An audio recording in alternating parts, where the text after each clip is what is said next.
And rolling. Hey everybody, this is Petey from the Spinner Rack, and we also have we also Calvin Ellis, ready to rock. okay, cool. I thought we lost them.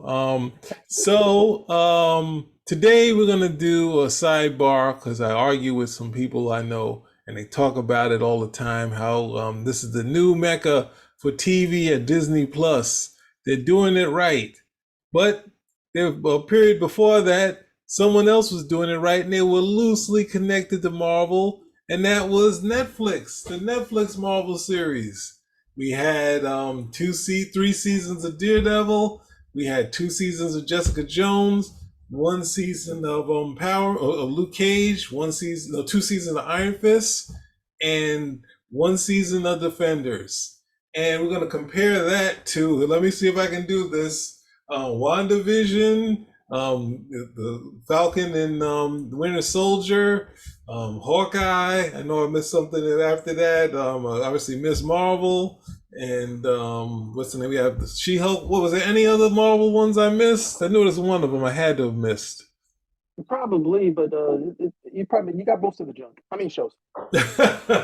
So initially, I would say we're gonna just do a quick thing. I'm gonna put my hat in the ring to say, as far as energy wise, as far as enjoyment, I'm gonna go with the Netflix series, and I'm gonna go with one of the later ones, which was their Born Again.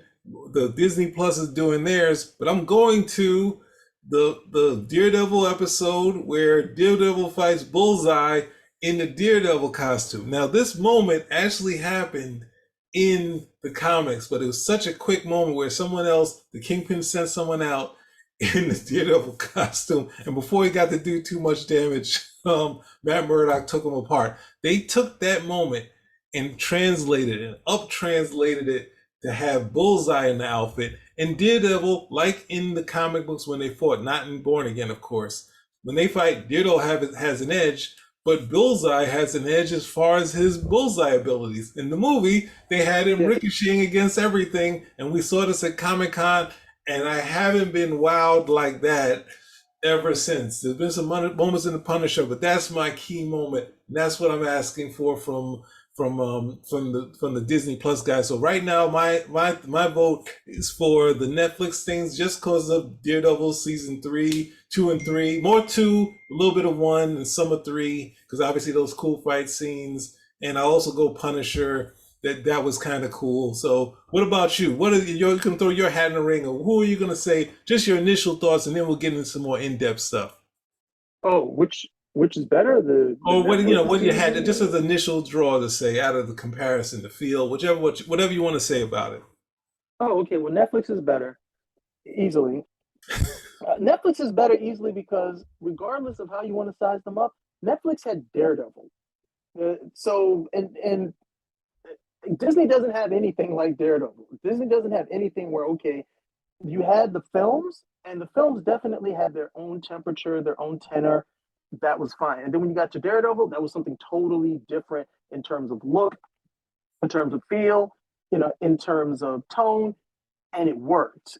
I hadn't read Daredevil comics. I mean, Daredevil was the first book that I actually came into with Marvel, and that is pretty much what started me on a lifelong readership of comics. And I had stopped reading Daredevil because the books had gotten so bad thanks to Bendis. So I was just like, I can't read this anymore. This is ridiculous. But and don't worry, we'll be beating up on Bendis in this show too. But when I got to the show, and I got to meet the guy who played Foggy on the show. I forget the name of the actor, but I got to meet him at Big Apple Con. And I thanked him. He was like, "Oh, well, it's all the writers." I was like, "No, you guys don't understand." I said, "Look, for me, you don't understand. I read these stories, and I know these characters. I know how they're supposed to talk. I know what they act, how they react to certain things. And you guys are just nailing that stuff. You guys are nailing that stuff every single time. It was such a joy to watch that series because that was literally like it was a joy and rewarding because it was those great stories, and they were putting them on like Foggy. I enjoy Daredevil, Matt Murdock. I enjoy. I still hated Karen Page as much as I hated her in the comic. It was great. Not the actress, but the character Karen Page. So they just nailed it.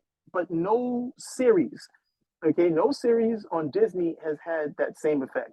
Nobody's nailed it. They're going out of their way not to nail it. it would seem, for the most part. So you got Daredevil. You can say what you want about Jessica Jones or Luke Cage, Iron Fist, Punisher, those series that came up as well. But they had Daredevil. That was a jewel in the crown. Actually, that was like the jewel and the crown, to be Yeah. to be honest. For most, when it comes to those shows, and that it was based on the strength of that show that you got the other ones. Yeah. Yeah.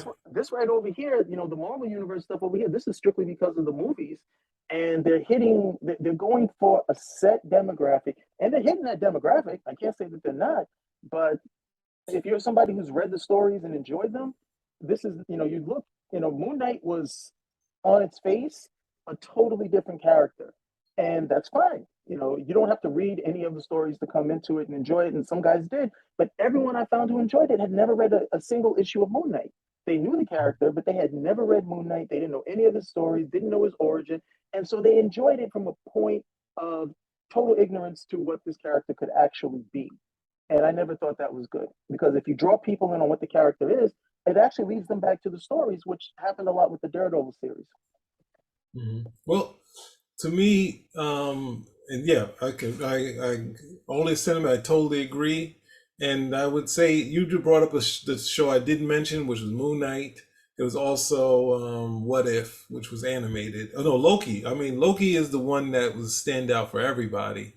Obviously, there's moments in Loki, but one of the hard things is the female Loki. They were kind of taking the alternate universe versions of the character, and they tried to add some angst to the character, and it just doesn't. You just can't tack this stuff on, like the stuff that you know I think Walter Simonson added the rivalry between Thor and Loki went both ways, where Thor had some issues on his end with Loki as it's like when his hammer's gonna come back to Loki and right through him and said it's gonna destroy your face, and it's like that's a big brother, like it's like that's a brother moment where he talks about about messing them up, because you don't really think of well, Loki, Loki, how he looks, and Thor is like happy about like destroying them if necessary, because he's, basically had mind control in Thor. But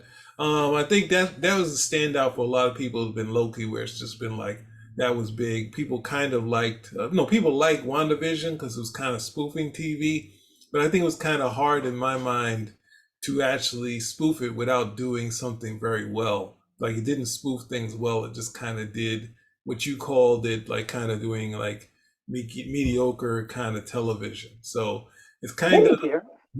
These aren't people who study television or really know television. A lot of times their first introduction to a whole bunch of this stuff was WandaVision. And they'll just go from it saying, oh, that's what TV was like in the 50s, and that was TV like that. Or they'll go and it's totally topical, where it's like, oh, yeah, see how they went from black and white to color, and look at the outfits, and not really understanding what TV was like at that time or why it was like that. But like, oh, look how, look at it. Their shows were in black and white. Yeah, they didn't have the color technology. That type of stuff, to understand how successful TV was, in spite of the fact that it didn't have all the bells and whistles of things that they can do. But they'll go into it, they enjoy it. Okay, they're not really. I'm trying to make as much allowance for it as possible, because I know that things that I'm ignorant of when I come into certain mediums and certain types of stories. And, I don't always educate myself to it, and maybe I'll enjoy it, maybe not. But some of these things I think are so general that, ignorance is kind of like, well, you should know some of this stuff. Really? I mean, I was the guy who, like, I devoured the Lord of the Rings. The Lord of the Rings films were coming out, and I had already like read The Hobbit years ago, and I said, like, you know what, I really want to read the Lord of the Rings books. I think it was my second read. It probably was. I think it was my first or second. I can't remember exactly. Probably my first. But I was three big books, and I just finished them in a week's time, because I said I wanted to, get up on the story before the film came out. That's me. I like, I'm like, okay, because if only so I get the differences. I enjoy that sort of stuff. Other people are like, no, I'm not going to read the book because I don't want that to influence my enjoyment of this, that, or the other. And I've done the same with like The Godfather, where I saw the films before I ever read the book.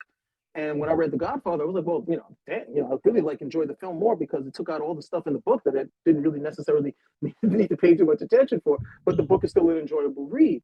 So, that's where I come in with this. Other people just like, look, they just jump in, and if they're pleased, they're fine. They're fine. But Daredevil, I thought, was a mixture of, hey, look, we got this great source material here. We're gonna use that. We're not shying away from it. We're not gonna make it this. This is not gonna be a comedy. We're gonna use that, and we're definitely getting the core of the major of the main character, and the supporting characters, or let me at least say Foggy and Karen. We're going to get those characters right, and then we're just going to we're going to go forward with it. And so, if you were a guy like me who read the stories, it was very rewarding. And if you were somebody who was just coming into it, yeah, you didn't have to read the books because they were displaying what the books were like on screen. So there was really no reason for you to have to go read it. Yeah. Whereas opposed with Moon Knight, if you want to know what Moon Knight is like, you can't go by that show. You've got to go read the books if you're Well, really concerned about it. that's the thing, and I think well, I mean, the obviously the Netflix shows has their things. Obviously, the high point for me, I would always say, it was Hawkeye, even though because it was just a simpler setup of, this ingenue who wants to learn from the master archer, who also has all these other skills which he shouldn't actually have, but it was still made it fun, and they found the ways to make me, like this character who kind of is like the way I guess like Kitty Pride was after Byrne was gone, where it's kind of like, hey, I get to do all this cool stuff now, whereas the earlier version was one that could make mistakes, fall on her face, and things go wrong and that sort of stuff. But going to back to Moon Knight, the hard part is like taking it and saying, like these guys are saying why it didn't eclipse Batman, even though Batman probably wasn't, Batman wasn't as big, it wasn't as big as compared to Marvel characters. It was very much a mood kind of thing, and I kind of feel like they should have kind of did, not to use it as not the movie itself, but kind of the techniques that were in, like you saw in Sin City or The Spirit, to kind of do these things because you do that story hit it, like really try to do these visual things outside of doing digital effects or doing that ship and all that other stuff, which I think connects it to the grounds it, but at the same time, the early stuff was just really mood and just sort of action and cool stuff. So it gets to the thing really quickly, and I think that kind of hurt it in my mind. But I think people like the actor, they like the female, his counterpart that was with him, the villains. So it's just like something that people look at and say, "Oh yeah, look at his outfit and he's fighting and all this other stuff." When it's really a mood type of piece, like something that you kind of when you look at it and say, the same with what's the name, like Robert Rodriguez translating Sin City is like, well, let's get the action, but keep that mood in there, and that's one of the things I think they kind of missed the mark. Same with more so with Loki. I think Loki is a solid thing, but it's not. Think of Loki being the guy who kind of turns the screws, and he did get to side swipe and get away, but he didn't really get to kind of do like some Loki stuff. But going back to the other side, since I've been giving some heavy criticism to the Marvel stuff, the Netflix stuff outside of obviously the second season of Daredevil had the Punisher, had Elektra, had all this fun stuff in it. The next one had Bullseye in it. The first one had some action stuff we hadn't even seen yet, even though they played too much on, hey, this being a vigilante gets you, get your skull cracked and you almost died, so you got to get some body armor. I really didn't need them to do that. But some of the other series kind of, if they had, That's the hmm? that's the Marvel shame. That's the Marvel shame again. Yeah, He got to put him in an outfit, so we got to get a reason to put yeah, him in an outfit. We got to do that. Okay, well, he needs the outfit for protection, and I've expressed this. Look, these were never characters made for adults. These were made for kids. That's why they're running around in outfits. The bottom line is you can still sell them because the kids love it, and the guys who are still kids at heart, they love it too. And just put them in the damn outfit and make it look good. Nobody cares. You don't need all these excuses. Nobody cares. Even on Daredevil, they were susceptible to that whole thing. But hey, there you go. well, that's the crazy part is that even though people look at it and say, well, no, I guess you can say Scarlet Witch got an outfit finally at the end of WandaVision, but looking at the other stories, like the Jessica Jones, those, and even Luke Cage. and definitely they really needed to rethink. Oh, well, you talked about it, so I'll go back. I'll let you to go into the stuff with Iron Fist. I think if you cut it down to, I think you said earlier when we talked that four episodes that was enough, and I think that was enough for that. Don't go too Iron Fist much. or Jessica Jones? Jessica Jones, Iron Yeah. Fist needs a total rehaul, and that was just Yes. kind of like I think obviously you put it against any of the stories, and that's the weakest of all of them. Where it's just like there's nothing you really have to read, even though you had decent actors in the character roles, especially the Daughters of the Dragon. But you kind of just said, we're doing different stuff with this. Hey, we're going to. I mean, I didn't finish it, but you got the Which boy one? that could be. Hmm? You didn't finish the first or the second season? Oh, I didn't finish. I don't think I finished either season. So I just know I that I passed on the Iron Fist. I think overhearing you say that, and Iron Fist really that show really hurt me because no, because these are some characters. I mean, I think it's tough for me or guys like me who've read these stories. Yeah, you have your favorite character, but you still like a whole bunch of the other ones. They're not necessarily guys I'm going to go out there and collect all of their books. But I read Power Man and Iron. I read Power Man and Iron Fist. I like the camaraderie between Danny Rand and Luke Cage, and I was like, okay, great, we're going to get. I mean, the closest that anybody ever got to that was Street Justice with Carl Weathers and whoever that guy was he was starring with. That was a everybody who watched the show was like, "Oh yeah, Power Man and Iron Fist." Nobody, it was so clear. Everybody knew it from right there. You had the big buff dude. You had the other guy who was the martial artist. Okay, great, Power Man and Iron Fist. And then we get a chance to actually see it. And Luke Cage was his own thing. Okay, I mean, it definitely wasn't a perfect. It definitely was a perfect show, but it was definitely more solid than Iron Fist.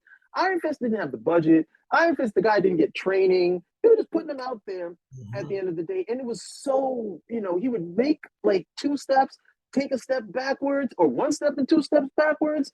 I was like, he's supposed to be the immortal weapon. He's supposed to have the Zen thing going on. He would make the same blunder. But I said, you know what? I can give this a B because of everything else. But when they got to the second season, they decided they were going to shore up some stuff.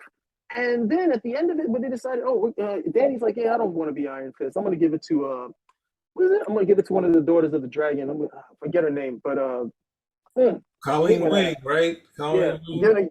I'm gonna give it to Colleen Wing. And I'm like, you gave it to Colleen Wing for two reasons. She's a woman and she's Asian. That's the only reason why she got this power. Because Iron Fist got such backlash. We're like, he shouldn't have this power. This is like cultural appropriation of an Asian character. I'm like, what are you talking about? Danny Rand was always white. He was always blonde and white. That's who the character is. And then two, he's not in Asia. He's in a totally different dimension. You just access it through the Himalayas. The Himalayas, they Asia does not own this alternate dimension. That's just where you access it. It's no different than the Swamp Thing in the Nexus of Realities.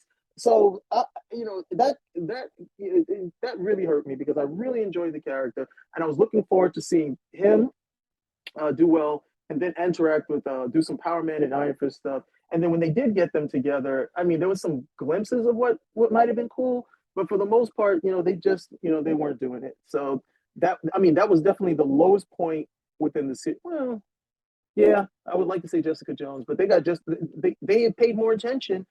They paid more attention with Jessica Jones. Jessica Jones was a more stripped down character as well, where they didn't have to worry about the martial arts and the Iron Fist. So you don't have the budgetary issues. But that was just the low one at the end of the day. That really hurt because I really enjoyed that character in the comics. They didn't give it a fair shot, and now they're going to bring it over to Marvel Disney, and they're going to. This is not even going to be Danny Rand. It's going to be Snake Eyes. Well, that's the hard part of it is like taking it and like saying to yourself, Chuck Norris is cultural appropriation because there's definitely some shots that Byrne was doing that he had some shots that were like, and I don't know which came first, but it definitely had some good guys. Good guys wear black, and it's just like look to Danny Rand and that sort of thing. So it's just like, look, you don't have to be embarrassed about this.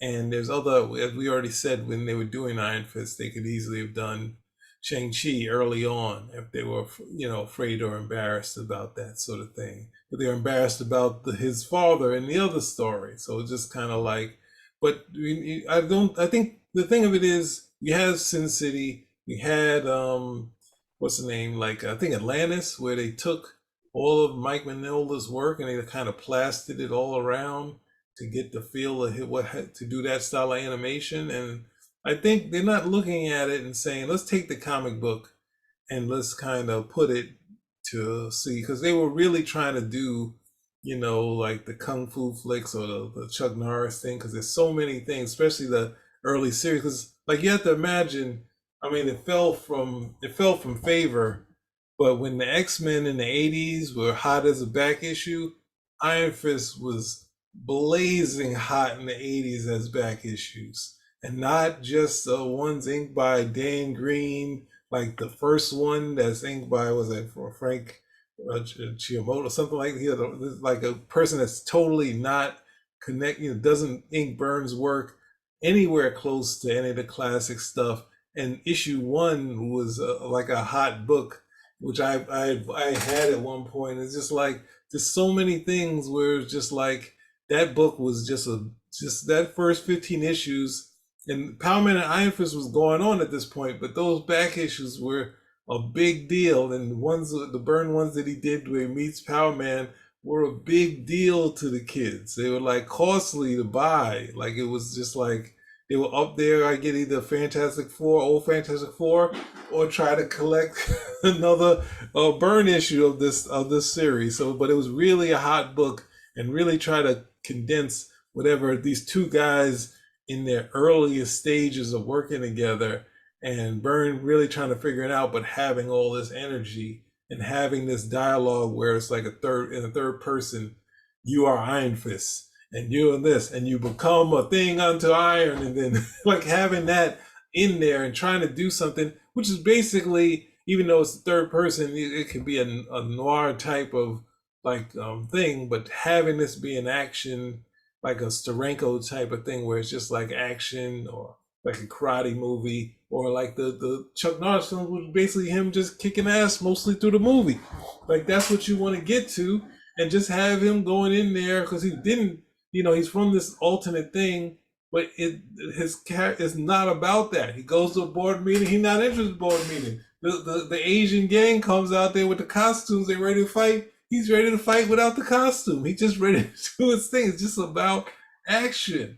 And that's the thing that's really lost. I think I had maybe 6 or 7 issues of the original series, but I remember when I'd go to school with them, they were pretty much a big deal back in the days. And I think if I said all that to say, they try to capture that energy, and/or looked at the stuff from the '70s that, like obviously Bruce Lee, and look at the Chuck Norris films, because they were big as a kid, like looking at that and seeing before he did the MIA stuff and the war stuff, but like right in between, before he had a mustache and he had a mustache. You had these movies that you just had, Eye for an Eye, like the Octagon. These things were big movies as a kid. They're like, yo, next one.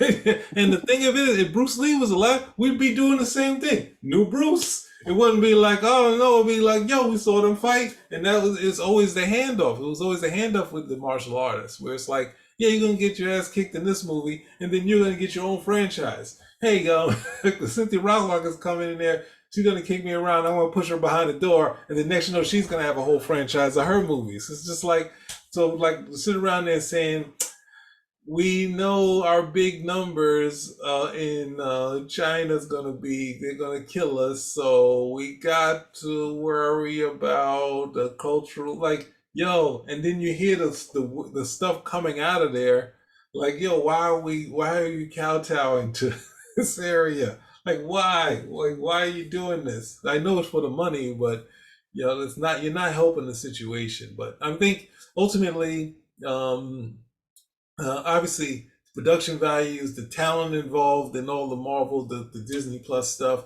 like outside of, they could up the ante on the She-Hulk animation and some other things, but ultimately the talent is trying to do their best to really sell this stuff. They're really pulling out all the stops, and that's what you can really enjoy in these Disney Plus things. But for my bang for my buck, and what I would go back to, which obviously that second season of Daredevil, and I still look at the Daredevil Bullseye fight with Bullseye in the costume. That's totally Marvel.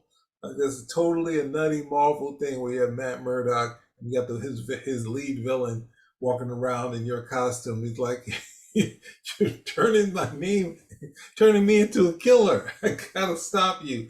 But it's a real cool kind of switch. So yeah, for my money, I'm going for that energy, and at the same time, outside of the funky Moon Knight with the mask on the night version of him, and Miss Marvel, who take both of them take off their masks. Nobody really has that many real costumes. They only have, well, I'll let you say, like I don't call them costumes, but people call them. This is costumes. Jeff Loeb is against costumes. You described it as uniforms, so it's kind of outside of Moon Knight and I don't really call the Vision. They could have translated that better, but they had moments in their Vision with the White Vision was kind of cool and whatnot. Well, if Marvel had their way, they would have got rid of costumes under Bendis. All right, they would have got rid. No, because that's pretty much the way they were going. They would have got rid of a whole bunch of costumes, and none of these guys would have had costumes. But somebody probably reminded them, we can't trademark these dudes without these costumes, right? If they're just walking around in regular civilian gear, or they all just got like on a shield uniform or something, we can't trademark them. They don't have a distinct look. They don't have a distinct look or likeness, any of that without the costume. Okay. Well, it's like seriously, without the mask and the outfit and the Mhm. colors, everything, you can't trademark this dude. It's like that's why you can get Clark Kent running around in DC. You can only do it maybe for a couple of like a panel or two, and you can't really talk too much. But you can't trademark a guy with glasses, black hair, and a blue suit. You Dude, can't do it. they close to tried to. I mean, he almost had the same outfit, the hair color. DC. Like they were like, here, this outfit, the color tie. His thing was like buttoned up as far as what we're gonna do with the character. We want to make sure Clark Kent is recognized. He's not recognizable. Nope. We're gonna make sure this thing is. Hey, you can rec- it's a testament what they did. The Clark Kent is that recognizable that you can't get away with it for more than like a panel or two. So you could have a panel with like a quick cameo of Clark Kent, and Marvel's done it a bunch of times. So you can have like a quick cameo or something of that nature with him, but you can't get any further than that. Yeah. All right, but because once a he's talking, it's obvious that's Clark Kent, so on and so forth. But you can still get him in there because there's no way you can't necessarily because you can't trademark a guy with glasses and a suit. There's no trademark. Nobody's gonna give you a trademark on that. So will the distinct likeness? Come on. We're pretty certain I can show you some other stuff too. That looks like it, no big deal. But but Superman, easy. You got the Yeah. outfit, you got the colors. You have the shield. All of that type. The monogram. Dead center. All of that type of stuff. So that's one of the reasons. That's one of the reasons they can't totally abandon it. But once they get to TV, TV and film, like, I don't want to wear this thing. I don't want to be in this thing. And then of course as an actor you got to worry about they're not seeing my face, and so those are certain things that come into it. The Daredevil show, I thought they did a really good job with the outfit. They gave up in season 3 when they decided everybody wants to see him in the black outfit. And then probably Charlie Cox was like, "Hey, I'll do the black outfit. It's a lot easier than that other one." And then what was the irony? Bullseye looked better in the Daredevil costume than Charlie Cox. Stop it. Stop. Don't say that. Don't say that. Bullseye The looked. I hard was like, part is, "Whoa!" yes, it didn't look as awkward as it did on Charlie Cox. I was like, yeah, "Oh, Bullseye's." I was yeah. like, "Wow, Bullseye's got the superhero features, and Charlie Cox should be the supervillain." Oh. But that was, I didn't get a chance to say this earlier, but I definitely shared your reaction. I didn't get to see it at NYCC, but when they brought Bullseye out and the stuff that he was doing, and I was just like, whoa, because it really spoke to how you should look at the comic when he was doing certain stuff. Because I remember he was fighting. This was one of the Bullseye fights, and he's fighting him over here in the Kingpin's office. Hmm. And so, he's fighting him, and he's like, "Look, Bullseye, all you are is like a one-trick pony. When anything you have becomes a weapon, but you run out of weapons, you're a sitting duck." And he punches him, and Bullseye's like, "But I never run out of weapons, Daredevil. I'll use the floor, I'll use the wall, I'll use the entire city against you." And he kicks Yeah, him out a yeah, window. yeah, yeah. That was great. Yeah, they're like, "Oh wow," and it's like really, and then so Bullseye takes that round, and then they fight again. and Daredevil beats him because he just literally throttles. He Yeah. chokes him into he just chokes him until he's unconscious, and then Kingpin is like, look, I'll take him. I'll give you these files, and you can take him too, and I'll throw it in, and you can have that much of a victory, but that's all you're getting, and that starts off the contention between the two of them, but detailing like what that ability would be like, because they went not just with the fact that he could make anything a weapon, but he could use it with that pinpoint accuracy. Where Yes. like if you breathe, if Daredevil breathes or he Yes. moves, I can pinpoint it from there. Okay, I can bounce it off 3 walls, and I'm going to hit you that way. It was And it was that great was seeing him all being Daredevil kind of trying to hide, and then like hit him in the head with a stapler. yeah, you're looking at the whole thing. You're feeling just like Daredevil. Daredevil's like, well, what do I got to do? Yeah. Like, what do I got to do? To try to work this one out. That's like the best challenge he got since the first season, where he had to fight that ninja with the Kuritsugama, the rope knife, and Mm-hmm. the guy was just literally, he was just taking them apart piece by piece at a distance. None of the stuff that he had was going to be able to counter it, which is one of the. But again, this is one of the reasons why. But it was a good. It was definitely a great episode and a great fight to justify that he needed a suit. To justify that he needed a suit for more protection. Not that he needed to up his game as a fighter, but hey, we All need right. we need more protection. We last. You have not. I said a couple of things I liked. You haven't said what you liked in the About in the Disney Plus. You got the to give Disney something Plus. to Disney Plus. You got to give them something. You're gonna give them nothing. You're giving them a total bagel. You gotta have something that you liked in this. Well, let's not think of it as a bagel. Let's think of it as a donut. No, I think I'm on record with the stuff that I liked. I can't say I didn't enjoy WandaVision overall, Mhm. but I think a lot of that because it was the over, and I was looking at this like, all right, let's see what else is to come. I enjoyed Falcon and Winter Soldier. I thought that's my for myself that was the strongest one that they put out, even though they still. I mean, what one of the things that really tanked it for me is when you got Bucky. He's coming over to Sam and he's like, "Sorry, Sam, we didn't realize you were black. Steve should have never chose you to be Captain America." I'm like, "Huh? It's so madness." At the end of the day, I was like, "Wait a second. Do you trust Cap?" Yeah. Well, Cap thinks that you're the best man for the job. Why does anything else matter? Mhm. He should have taken your blackness into account. I'm pretty certain he knows you're black, Sam. Do you want to be Cap or not?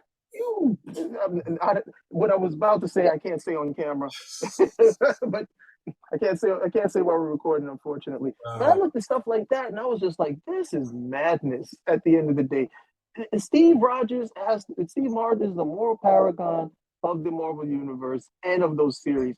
If his judgment is going to be questioned, okay, then you guys are all really lost at the end of the day. Steve feels that you're qualified and that you should be Captain America, then go out and be Captain America and cut it out. They dragged that part out, and then the whole thing with Carly. I'm not going to fight you, Carly. No, she just killed people. It's okay. We got to go after. No, we got to go after USA agent because that guy got to pay. Okay, but Carly, now Carly's misguided. She's just alone. She needs some help. That was just some nonsense at the end of the day. But I still thought Falcon and the Winter Soldier was. I think that probably was the strongest for me. That's the strongest series that they put out. Probably followed up by Hawkeye, and then everything else was so hit or miss. Loki, I don't know why Loki was so popular with people, and I said that's not even a Loki show. They might as well call it Sylvie because it was all about her. And all the stuff that we saw with Loki before, I was thinking this guy was gonna. Originally, I thought this was gonna be like the Loki show, and it was gonna be Loki through time and Loki in these situations, and then it became the whole like, hey, let's see how many times I can tell Sylvie she's awesome, and it went from there. People loved it. I was just like, "Are you kidding me?" I was like, "Loki's not doing anything. This chick isn't hot. This is not entertaining." Lord. Well, I would go back to the only. I mean, the Falcon and Winter Soldier had all the elements, had some good stuff in there.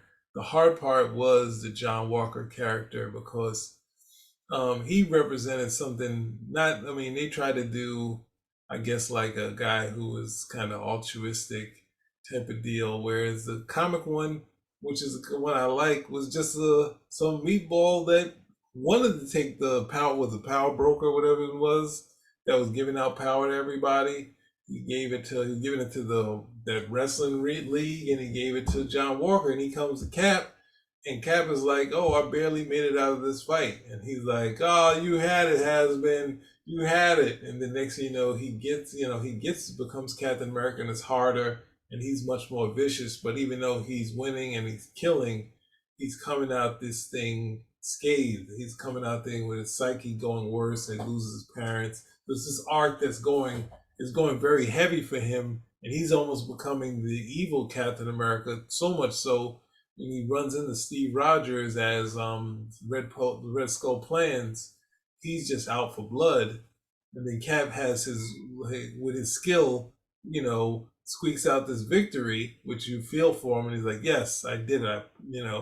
I proved that I could do it." And then he's going, and then the Red Skull comes, and then you see John Walker look. He's like, two, it's like two Steve Rogers, and he's still kind of groggy. And then next thing you know, Cap doesn't realize that the Skull has the cigarette with the dust, and then next thing you know, John Walker comes and like hits in the Cap, and then next thing you know, and then the dust falls into the skull, in the other Steve Rogers' face, and he becomes a Red Skull and runs out. And then Cap says to John Walker, said, "You saved me." He said, "What makes you think I was trying to save you?" I was like, that's a John Walker scene where even if it was his plan, he's like, I don't want Cap to get any sort of nod in this thing in our battle against each other. So he was a definite character. This is a character that they would kind of do things where they would give me the shield, John. Give me the shield. It's like, yeah, get out of here. Go find the chick who killed Battlestar. Like your chick killed Battlestar. I think that's more important than John's mistake on camera, because it's a payback thing. It's like, no, we're Americans. We can't pay back in other countries. We only can get killed. Like, so it's kind of terrible. So that kind of hurt it for me. And the long speech at the end, the wacky costume, and the Falcon America costume, and the wacky in the speech, because it's just like, yo, he's Captain America. He needs to start giving speeches. Yo, there wasn't that many speeches. Like freaking Captain America and the Avengers, like, put the suit on, Tony. Yeah. Put the suit on. Well, Cap didn't have. I don't remember any speeches. Cap was decisive, okay, and Cap was about action. So he would say what he pretty much thought what it was, but he was willing to put all of his actions behind it. He didn't believe, he was like, look, the whole thing is going down with S.H.I.E.L.D. And like, no, this isn't.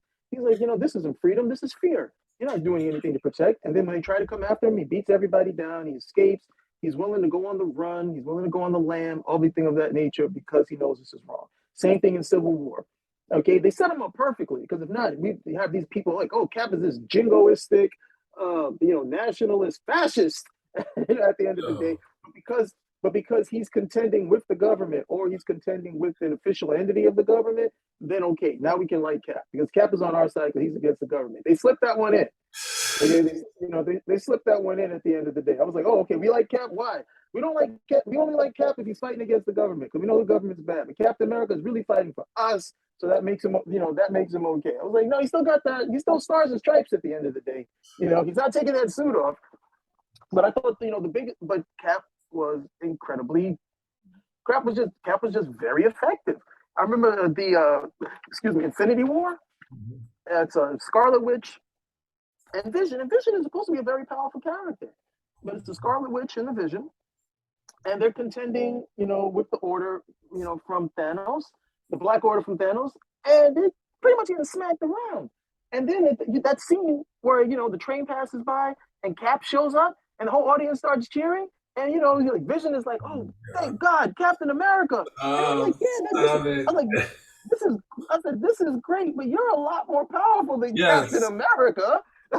You should be able to handle this. But when Cap shows up, everybody was like, oh.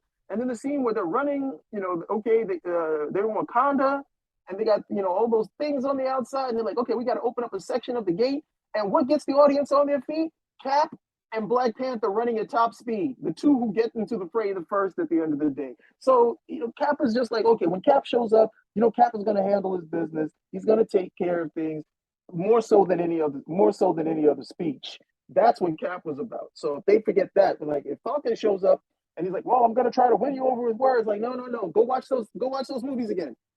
Okay, Cap didn't try to win Batroc with words. He smacked Batroc down. Yeah. That was the end of it. Batroc was like, American, you are no good without this shield. Cap said, all right, let's try it now. You can catch these hands.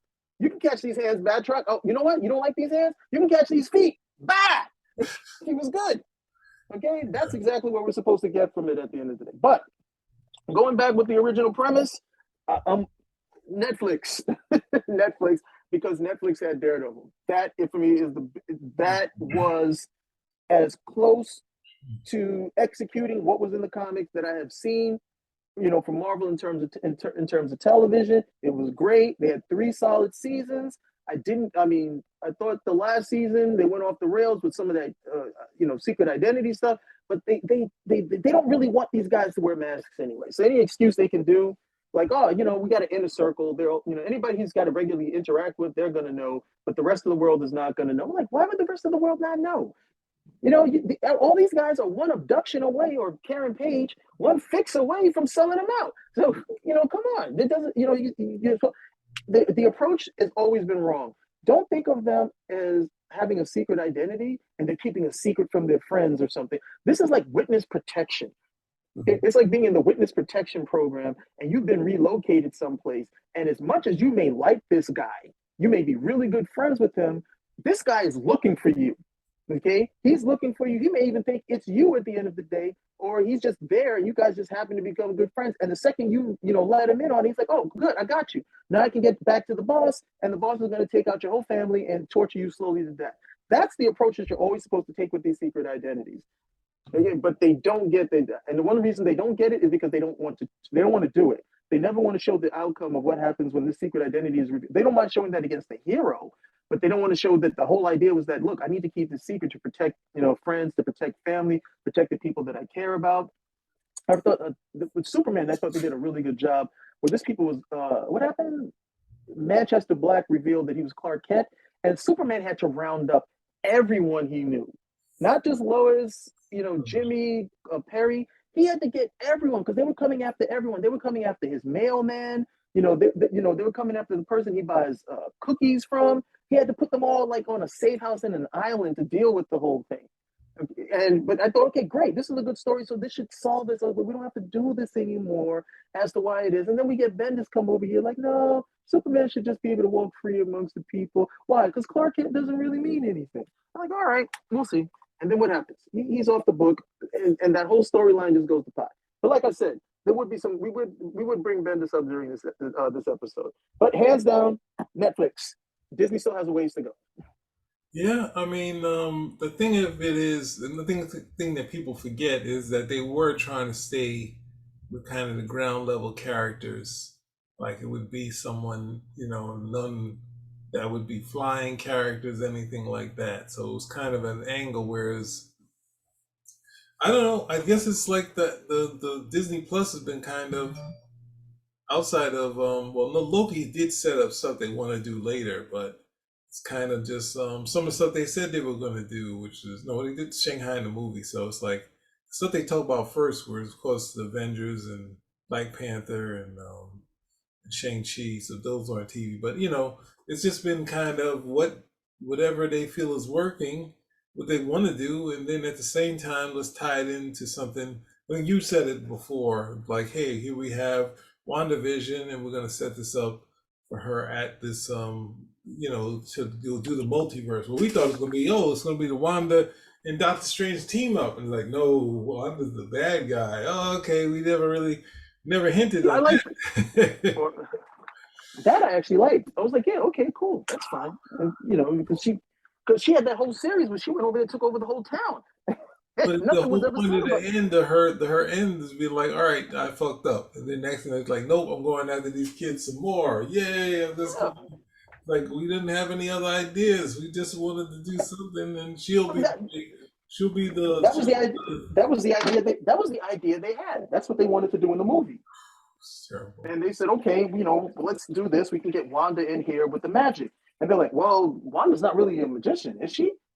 She's more like one of these wonders, and she does this stuff, but she's not really a magician. So we got to have the time to introduce her as a magician. Oh, I know what we can do. We can do it in the TV series, so we don't have to waste time in the movie saying that she has these magical abilities. So we get, I mean, literally, the TV show could have been 3 episodes. She finds the book, learns to use the book, messes stuff up, and then goes off. But when she left at the end of the series, she was pretty much a supervillain. Look, I caused all this crap, and I'm leaving. Well, that's the I guess the thing that they've been holding over. We were talking about it in the Black Panther thing we were talking about. Um, the fact that Quesada said death is going to be real. So, like, I think Chris Claremont was in the middle of the story where he's going to kill a character that's going to come back. And Quesada was like, no, you can't bring this character back because we said we want to make death real again because how can you bring back Phoenix 3 million times? Phoenix was brought back once. Jean Grey was brought back. Phoenix was brought back a few more times and more times after they killed Phoenix again. So it's like, what was the point? Bendis wants to do it. No, we're going back in time and using Jean. Oh, okay. So then next thing that you go forward with this, they do the same thing, but you have a character like Vision. Why is Vision dead? Like the Avengers just put him back together. No, he died. He got crushed. He's just a robot. Put him back together. No, but then he had a soul, and they took the soul gem, and it's like, no, it's Avengers just put him back together. They don't sit around and cry when Vision is broke up. They just go in there and they put him in a tube, and he's there for like a good 3 issues, and then they jumpstart him because the Avengers getting their head kicked in, and at the same time they're kickstarting him. It was like Hank Pym is trying to kickstart Vision. One of the other Avengers, like Beast, comes in and is like, "What are you doing?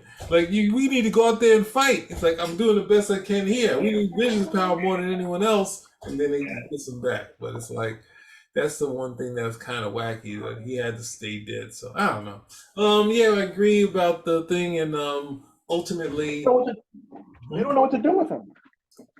yeah. Well, I mean, They tied his origin because they tied his origin into one of those stones. That this is the reason why he's around because he was pretty much being powered and alive by that stone. And then it's like, okay, we destroyed the stone. So what happens to him? Well, how do we? Well, you know what? We don't got a story. I know. we'll just put him on ice until we sort it out. If we ever sort it out. That's the thing. They have the White Vision, and now he just went off into trying to solve an equation for 4 or 5 different series. Like, when is he gonna come back? Like, it's a hard equation. It's a hard equation because you got to say, okay, it's not just why is this guy here, but it's also, well, do we have the budget to answer this equation? Not yet. Well, I guess White Vision's going to be on ice for a little. He's going to be searching for a little while. He might not come back ever, but we got out of this series they have been because I think it was you saying this really the tie-ins to the movie. I never went to that angle. I just thought they were doing TV, but then when they're doing this 8 and out, 9 and out, 7 and out, just like what is this? Is this like what are you trying to do here? You're giving us these I don't know what the girl's name in Hawkeye, what her code name is, but it's like kind Kate Bishop. Huh? Kate Bishop. Kate Bishop. Okay, that's what she's going by. That's a superhero name. Her superhero name is Hawkeye. Wow. But her name is Kate Bishop. Good Lord. Anyway, but they introduced freaking Mockingbird at the end. Like, aren't they supposed to go back and start fighting now? Like, nope, they're gonna be taking care of their kids, their wacky kids. Like these families are really wacky that these guys have. But anyway, this has just been they've been kind of giving you an assortment of stuff, something that has some color to it. So it's like different colors outside of Power Man. But the Netflix series was very much ground level, so it wasn't gonna. And the Punisher, how much can you do besides give him a skull on his front and some body armor like that? And you can't put him in the white boots and gloves. They don't do that in the comics or the movies. So, and Marvel, the Disney Plus isn't going to do that either. So, I think just the energy wise and the as far as what they did right, going with Netflix. And these guys on the Disney Plus, they're just they're doing this stuff, and people are seemingly loving it. So there's no reason to do anything different in my mind for them, because they're not going to mess with their success. Any last words from you? I think it's amazing that these people enjoy the series as much as they do, Hmm. and yet to give a damn about a comic book. That's the other part. Because if you looked at the Miss Marvel comic, well, no, I think they probably kind of. Yeah, that's it. I think they probably didn't. I don't think they. I don't think they. Oh, I don't know if they changed. I haven't read the comic. I listened to something someone said. Let me not bring that up. So we're gonna close this out. Thanks for watching. Subscribe, like, do whatever. Comment, please. And the spinner rack is out. Latest. And